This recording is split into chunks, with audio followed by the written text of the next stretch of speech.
post-game press conference following Game 5 on Day 2 of the 2026 Southern Conference Women's Basketball Championship. We're now joined by the Chattanooga Mocs. We have with us head coach Deandra Shermer, along with student athletes Gianna Corbett and Kaya Elisaldez. Coach will have an opening statement. We'll then open it up for questions. If you do have a question, we have a mic. Raise your hand, provide your name and your media entity before asking your question. With that, Coach, the floor is yours. I feel like whenever you're in a tournament scenario, it's the team that comes out with the most amount of urgency and the team that can defend and rebound. And I really felt like to start the game today, our team had a lot of urgency. We had a sense of urgency, but we also defended and rebounded very, very well. I also feel like our execution has been clicking. You know, this week of practice has been our best week of practice, hands down. We've been prepped for this. We know that Furman is a very talented team. I feel like every team in the conference right now is a very talented team.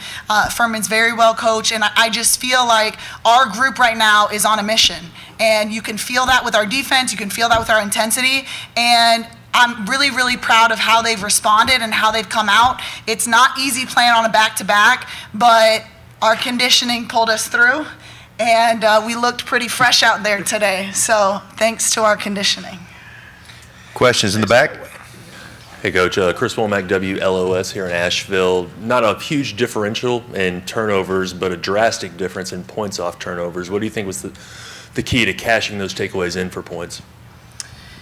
You're saying, let me ask the question again. So you're saying we scored more off of turnovers than they did? About 15 more, yeah. Well, I have the best point guard. I mean, she's player of the year, but I have the best point guard in the country. I tell her that all the time. And her downhill with the shooters that we have wide, it's very deadly, you know, and we talk a lot about our defense has to fuel our offense. And so to see Kaya just be the floor general that she is, I think she had 7 assists on top of the scoring that she did. It becomes very, very hard to slow us down once we get going. And so I really feel like her ability really sets us apart whenever we're in transition. If we're getting steals, we're getting out and going. Front row center, and then to the right here in a moment. Steve at Greenville Sports Media. Coach, it seems like there's not a lot of love lost between the two programs. It's a pretty emotional, physical game. Could you kind of speak to maybe what happened there towards the end after maybe the handshake line, or if you want to leave that alone, you're welcome to.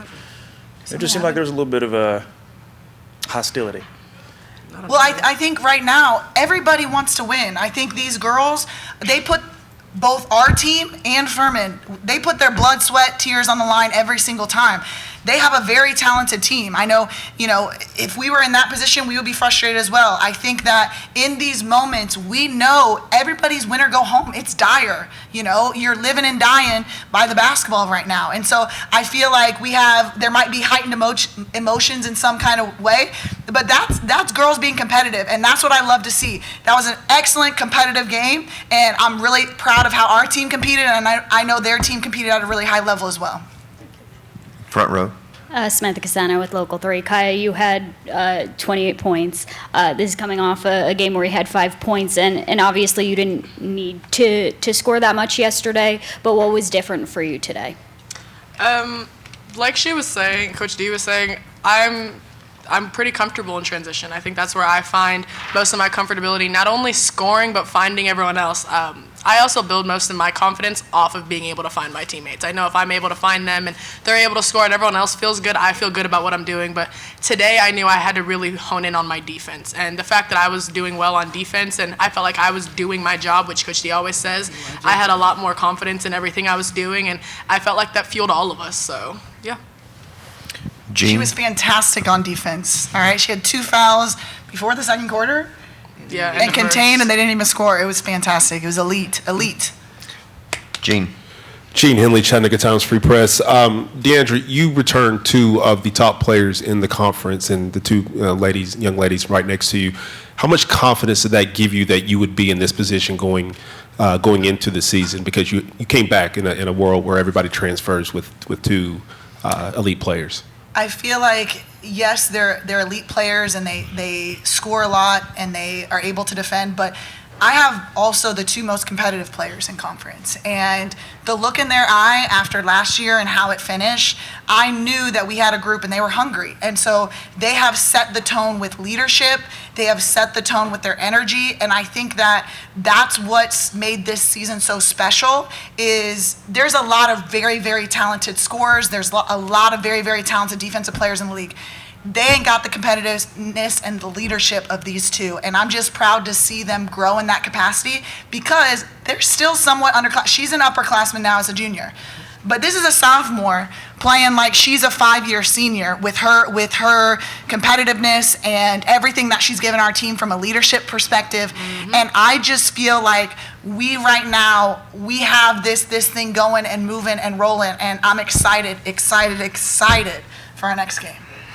Before we go to the front row, anybody in the back, any other questions? In the back, give them a shot back, and then we'll come back to you. Brian Armstrong, News 12. It was 20 in the fourth quarter, then 8. How were you able to stay composed and then extend that lead to a double-digit victory? Well, I think there's a lot of different strategies, you know. A lot of the behind the scenes, I think people talk a lot about X's and O's in basketball, and we talk about a whole other dimension, whether that's rotations, whether that's saving our legs, whether that's even, you know, we don't want anybody getting injured going into the next game, all that kind of stuff. And so we like to play the statistics and the percentages game. I think that, you know, maybe we went a little bit early on it, but I do think that our group is very, very poised. I felt like to end the game, we had stops defensively, and that's what we needed. And just really, really proud of being able to understand whatever the score is, we've got our game plan, and they were very much devoted to that game plan. And that's all I can ask for from a coaching standpoint, to be coachable. And they were able to finish out the game that way. Front row again. Coach, you had 2 players combined for 57 points. Now, that's not something that happens every day, and I'm assuming that maybe it wasn't part of the game plan going in. So when something like that does happen, how do you adjust, if at all, and does that change the game plan? Like, what kind of goes, could you walk us through that process a little bit? I think that when you have somebody with the hot hand, you're looking to get it back to them. And I think our team, because the irony of it is we're calling sets, which we had great execution out of our sideline out of bounds after timeouts today. I thought that we're looking to get them balls in different ways, and they were able to execute. But the other piece is that I'm thinking right now, in transition, we're getting out in transition, and Khalifa Ford, here's G behind her. She's going to shoot that pitch back pass, and G's going to knock that thing down. That was a beautiful basketball play, by the way. But it's a matter of knowing who has a hot hand. I'm thinking about Ava ball faking and driving and kicking out to G. There's a lot of things that go into them scoring that many points. And I feel like, obviously, they've been tremendous, but they know it's a group effort, and our team knows it's a group effort. I'm thinking right now to some of the screens that were set, some of the looks that we had, and it's just a matter of whatever they're trying to take away, then we're going to counter. And I thought we countered really, really well to their defensive plan today. Gene, you got time for maybe one more. Gianna, after last Saturday's game, how did you all celebrate the championship per se? You can tell them the honest truth. Kind of had a team kumbaya moment. Letting go of all the frustrations that we ended the regular season with, and being open and honest about how we felt about it. And we figuratively and literally lit a fire to let it all go going into the conference tournament. So I think that kind of boosted our confidence. You know, losing those 2 games but still being the number 1 seed, we've worked hard for it, but we knew that we weren't satisfied with it. To answer your question, they didn't celebrate. Yeah, we didn't celebrate. Yeah, I'm sorry. right after the game, not a word was said for about 2 days. No, like Until Monday. honestly. No, like that's not even a joke. Like, Not till Monday. All right.